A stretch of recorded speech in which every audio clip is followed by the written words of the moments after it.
Bom dia, bom dia, bom dia, meus queridos, espero que estejam todos bem. Hoje é terça-feira, dia 1/2 de 2022, no primeiro dia de fevereiro deste ano 2022. Janeiro, graças a Deus, passou sem nenhuma guerra, sem nenhum problema bélico, somente com rumores de guerra, como a Bíblia já dizia. Quando ouvirdes rumores de guerra e tal, então nós estamos vendo e ouvindo, né? Vamos dando sequência aqui nos nossos assuntos que a gente costuma ver. Ontem o dólar caiu bastante, graças a Deus. Ele caiu 1,56%. Ele foi para R$ 5,31. R$ 5,36 é obrigado a arredondar, então fica 31. Ótimo sinal. O dólar foi caindo mais ou menos até o horário de almoço. Depois do horário de almoço ele despencou de vez e se manteve. Então ele andou num patamar, chegou na hora do almoço ele caiu e depois ele voltou num patamar. O que está acontecendo é que sempre no horário do almoço nós estamos vendo fluxos. Vai lá, coronga, sai de mim, trem que feio da peste. O que está acontecendo é o seguinte: a gente pode perceber que todas as vezes, próximo no horário do almoço, acontece alguma ou queda ou subida do dólar. Isso é sinal de empresas de outro país. Como assim, professor? Por causa do fuso horário, as empresas fazem suas movimentações em horários diferenciados. Exemplo, mais ou menos no horário do almoço é quando está fechando a Bolsa da Europa, por exemplo. Então é o tempo de eu tirar o dinheiro da Europa e jogar para cá? Pode ser. E assim por diante. Então você tem algumas outras coisas. Quando é aqui no Brasil, normalmente é na abertura ou no fechamento que a coisa sobe ou desce. Quando dá essas mexidas no meio do dia, normalmente são empresas de fora que vêm com alto volume fechando o câmbio no meio do dia. Eles procuram ver mais ou menos o que está acontecendo e faz a entrada da moeda, tá? Então normalmente é assim, normalmente, não significa que seja assim sempre, tá? Então nós temos aí de fato uma entrada de dinheiro exterior, internacional. A bolsa, por exemplo, do DAX, que é a bolsa da Alemanha, ela está em oscilação, mas dentro de um valor que é padrão, um valor que eu falaria para vocês que seria o ideal e o normal dela, e não os 16 mil, que seria muito inchado. O DAX está subindo 0,8 hoje, ele está em 15.592. E ele está fazendo essas oscilações de uma normalidade de uma bolsa de valores dentro dali. Só que tem um detalhe: a normalidade de uma bolsa europeia sempre foi 0,1, 0,2, no máximo 0,3 ou 0,4. Jamais, é muito raro uma bolsa da Europa oscilar dentro de um dia mais do que meio ponto, 0,5%. Só que nesses últimos tempos, nesses últimos anos, a gente vem observando que hoje, por exemplo, está subindo 0,8%, quase 1%. E aí o que acontece? Já chegou a bater 1%. E aí o que acontece? Essas oscilações de 1% em um país aonde cuida e trata de euro, aonde os juros do país é zero, sabe o CDB? Aqui é 7 tralalá, não é 9 agora? 9 e pouco, 9,25? Agora você tenta imaginar lá zero, ou então tem alguns países que é até negativo, você paga para deixar seu dinheiro no banco. Quando você vê zero e você tem um lucro, juros, uma porcentagem de ganho de 1%, a bolsa de valores de lá acaba se tornando totalmente especulativa, ou seja, é um prato cheio para day traders. O que está acontecendo de gente comprando e vendendo no mesmo dia e fazendo as movimentações, e isso fazendo as oscilações ficar acima dos 0,4, é fora do script. E é um movimento muito grande que está acontecendo. Aqui na Bolsa do Brasil, eu ainda vou falar para você, com esses juros altos que tá, e ainda pode subir, porque hoje vai ter reunião e amanhã também. Lembrando que a China está de férias, né? Final do ano é o feriado mais longo que é na China.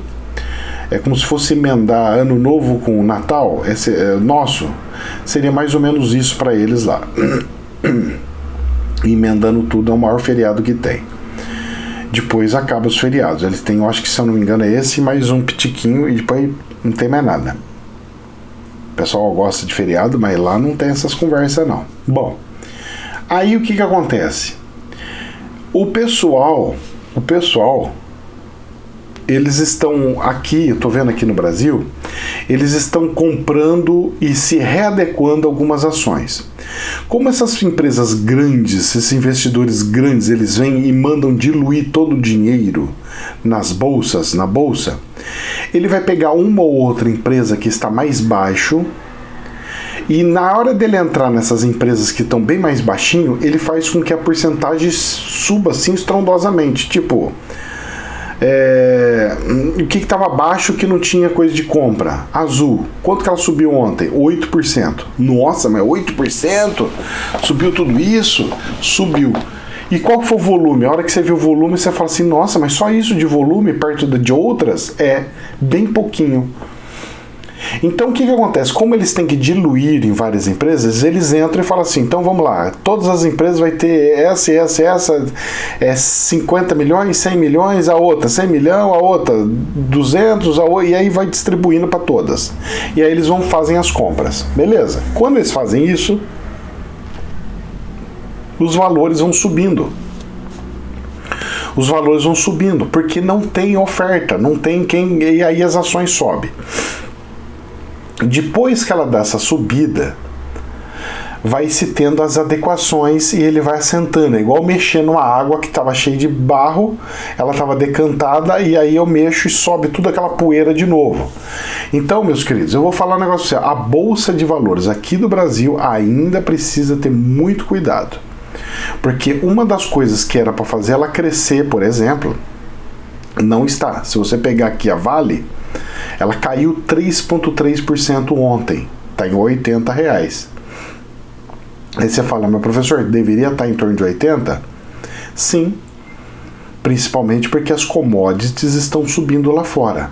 Então, como ela tem o commodity, automaticamente se sobe o commodity lá fora, sobe o commodity enterrado embaixo da terra. A extração vai valer muito mais. E por que não está subindo? Pois é, não está subindo porque esse é um tipo de ação que deu entrada, só que como ele tem um fluxo muito alto, a decantação dele é mais rápida e as outras é mais devagarzinha. Tem uma empresa pitiquinha aqui, ó, Tecnos. Ela subiu 13,8% ontem. E aí? Você acha que ela vai fazer a adequação dela rápida? Não, ela vai devagarinho, porque a liquidez dela é um pouco mais baixa. Então, meus queridos, eu ainda sigo na cautela com a Bolsa de Valores. Ainda sigo com cautela. Eu estou preferindo ficar ganhando meus jurinhos bem piquitiquinho com CDB do que brincando com essas das coisas da Bolsa de Valores aí. Mas, professor, não apareceu nada de oportunidade? Ainda não.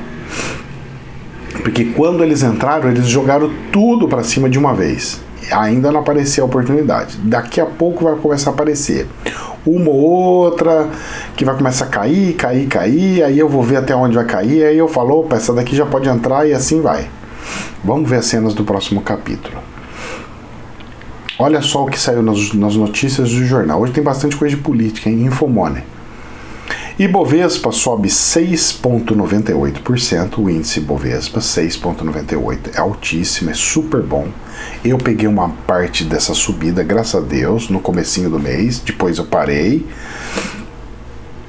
E fecha melhor mês desde 2020, na contramão de Wall Street, dos Estados Unidos. O que aconteceu e o que esperar? O dólar acumulou uma queda de quase 5% no período, moeda americana cai e bolsa sobe com a entrada de estrangeiro. Só que os estrangeiros que estão entrando não são fundos que a gente vê, são investidores, aquele pessoal que tem o dinheiro lá, que vai comprando e vendendo, ganhando dinheiro, tá? Então tem que tomar cuidado com isso aí também. Por que eles devem estar entrando aqui no Brasil em janeiro agora? Porque eles vão fazer manipulação das notícias na época da eleição. Você pode ter certeza absoluta que quem eles não quiserem que entre, vocês vão ver a bolsa fazendo anomalias gigantescas. E quem eles quiserem que entre, ela vai dar sim alegria que jamais vista. Então tomem cuidado com essas coisas, tá? Vamos ficar esperto, pois os manipuladores, para decidir quem vai ganhar ou não as eleições, estão no jogo, estão no ar. E eu acredito que o pessoal não vai querer alguns por aí não, e a gente vai conversar sobre. Bom, antes vamos ver uma outra notícia da Wall Street, no Infomoney. Economistas de Wall Street se dividem sobre a velocidade do Fed, ou seja, do Banco Central Americano. BOFA vê até 7 altas de juros em 2022. Anteriormente, previsões se concentravam em 4 altas de 0,25 percentual dos juros em 2022. Mas agora há maior dispersão, ou seja, 4 altos de 0,25 significa 1%. 1% em dólar, meu querido, os Estados Unidos não são mais o mesmo. Pode ter certeza que eles já se lascaram aí.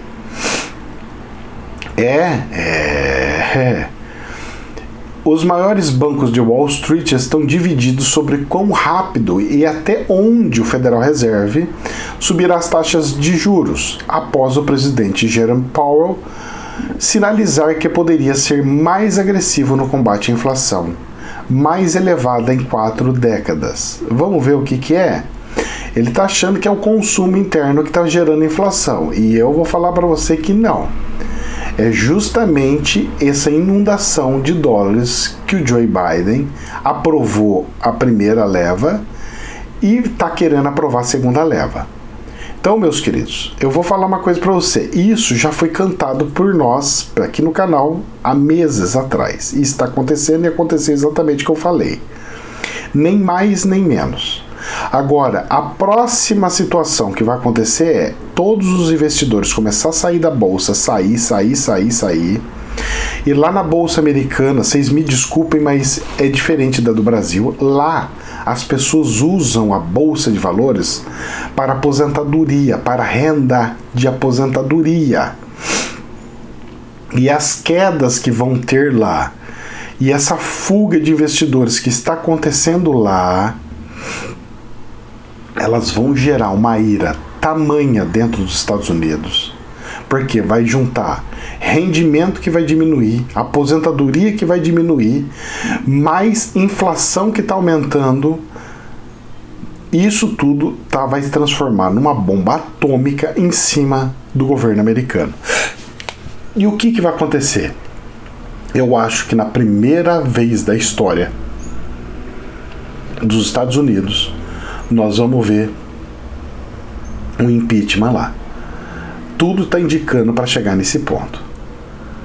É o que eu falei antes dele entrar para o governo. Eu falei, ele ganha, mas não leva. Ele ganha, mas não leva. Ele ganha, ele entra, mas ele não leva. Estão afundando o gajo. E está afundando com força, hein? É triste porque acaba afetando tudo e todos, né? Mas tudo é cíclico, né? Eles já viveram muito tempo de bonança, agora eles vão viver um belo de um tempo na desgraceira. Infomoney. O dólar cai 4,8% em janeiro e real é vice-líder no mundo. Fevereiro começa com atenção. a bancos centrais, emprego nos Estados Unidos.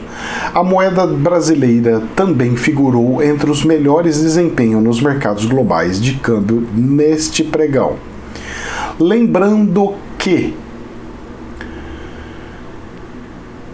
essa descida do dólar, ele está chegando no valor mais ou menos do que deveria estar há tempos atrás. Ele só subiu muito mais por causa dessas compras, né? Como é que a gente fala? De especulação em cima do dólar para ganhar dinheiro. Agora, como acabou isso daí, já que tirou-se essa febre em cima do dólar, isso daí vai caindo, isso daí vai se regularizar em torno dos R$5,000. Com os investidores entrando, o dólar não deveria estar a 5,30 como está. Ele já deveria estar em 4,80, por exemplo. Então a queda dele está sendo muito menor do que deveria ser de fato, e não está sendo. Por isso que é importante realmente ver o que saiu nessa nota, aonde pega e fala que tem que depender do que o Banco Central americano, os empregos dos Estados Unidos vão revelar. Porque dependendo disso, nós vamos saber o que vai ser a pegada da inflação americana. Cenas do próximo capítulo. Vamos começar a muvuca aqui no Brasil? Infomoney. Peritos do INSS fazem paralisação em todo o país por reajuste salarial de 20%. Muitas agências do órgão não abriram por causa de ato. Servidores também exigem concurso público para recompor o quadro. Peritos médicos do INSS fazem nesta segunda-feira uma paralisação de 24 horas em todo o país por recomposição salarial e melhores condições de trabalho. Pois é, meu querido, as coisas estão bem terríveis e é o ano de greves. Isso já estava anunciado, isso já estava visto há anos atrás, inclusive pela gente, a gente já tinha comentado sobre tal, e vai se empurrar isso daí. O que vai fazer é o que eu não sei. O governo vai dar aumento para todo mundo? Não vai poder. E eles vão ficar nessa briga e vai ficar nessa lenga-lenga e aí vai apertar mais. E aí esses caras vão querer pegar e falar assim, nós vamos querer o Lula mesmo porque pelo menos vão dar aumento. Os 6 primeiros meses, o primeiro ano vai ser a coisa mais lindinha que tem. Depois de 9 meses a gente vê o resultado e vai ver mesmo. Aí nasce um nenezinho e a hora que você vê esse nenezinho ele chama inflação. E essa inflação, meu querido, aí esses 20% ela vai comer muito mais. Então tem que ficar muito atento em relação a isso daí. Infomoney. Lula deveria seguir plano de investimento de Biden. Diz Manteiga, ex-ministro descarta fazer parte de possível governo. Nossa, cara.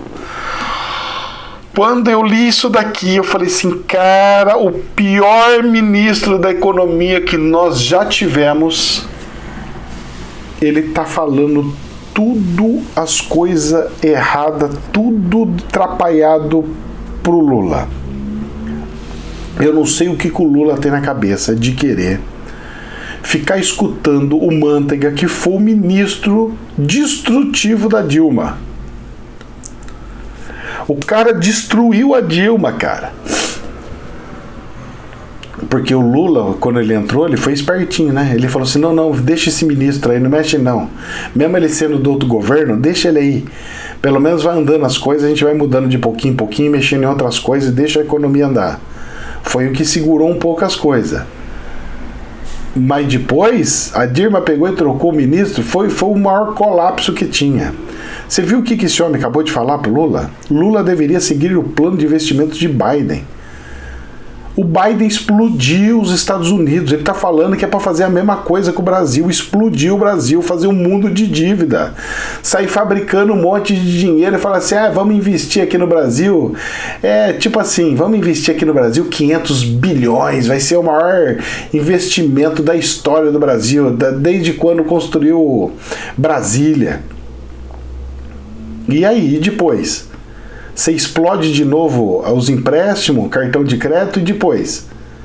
Ah, depois a gente vê o que faz? Não, cara, isso não existe depois a gente vê o que faz. Não pode ser assim irresponsável. Eu tô com medo, mas eu tô com assim pavor do Lula entrar. Por causa da economia. Agora, se fosse de outras coisas, pra mim, é menos mal. Mas na economia, essas loucuras que eu tô vendo de gente apoiando ele, falando que ele tem que fazer, isso me assusta de tal forma, de tal maneira, que parece filme de terror. Ao eu tentar projetar como que vai ser lá na frente. Infomoney. Bolsonaro volta a culpar ICMS e PT por alta do preço da gasolina. Bom, vejam bem. A alta do preço da gasolina não tem culpa do ICMS, certo? Porque o ICMS é uma porcentagem fixa que sempre teve e teve ali sempre. Então não é isso daí. Então o Bolsonaro precisa parar com essas coisas de lenga-lenga e ficar culpando o ICMS. Então ele pode pegar e falar assim, baixar as alíquotas do ICMS ajudaria nesses picos da subida do barril de petróleo a nível internacional. Ponto. É muito melhor do que pegar e falar que é o ICMS o culpado. Certo?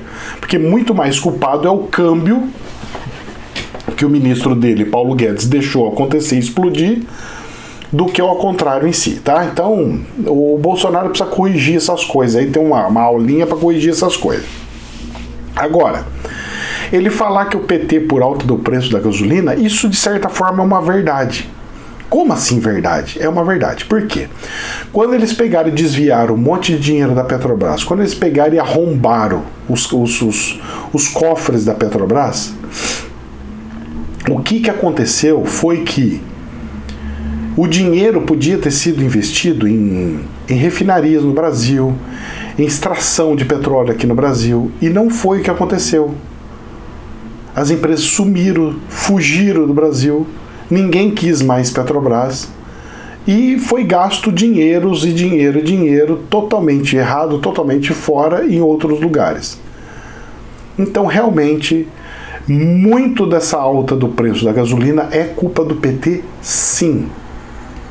Porque se eles tivessem feito o que deveria ter feito, investido na própria empresa, e aqui nós teríamos, de certa forma, muito próximo da autossuficiência de petróleo. Coisa que nós não temos, e por isso nós temos que pagar o preço internacional. E para a gente encerrar, chega a ser até vergonhoso uma notícia dessa, mas fazer o quê? Vamos falar. Saiu no Poder 360.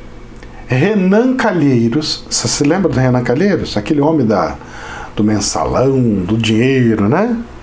Renan Calheiros e Renan Filho, aqueles que estavam todos nos escândalos. Tudo bem que o pessoal virou até político, fez até CPI aí, né?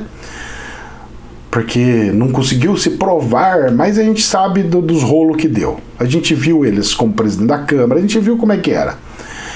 Então, Renan Calheiros e o seu filho, Renan Filho, defendem que MDB, do Michel Temer, se alie a Lula. E apareceu a foto dos três, tudo abraçadinho. Moço do céu, é filme de terror ou não? A sorte é que, esse ano, pelas leis e pelas regras eleitorais, nenhum partido vai querer fazer coligação antes do segundo turno. Por quê? Porque o partido que não lança seu candidato próprio, não conseguir colocar um monte de deputado federal e estadual, eles vão se lascar. Esse é uma verdade. Esse é um belo de um problema. Vamos ver as cenas do próximo capítulo. Meus queridos, que Deus nos abençoe. Jamais a verdade absoluta. Desculpa um pouco o desânimo, porque eu ainda estou meio doentinho. Que Deus nos abençoe. Namastê.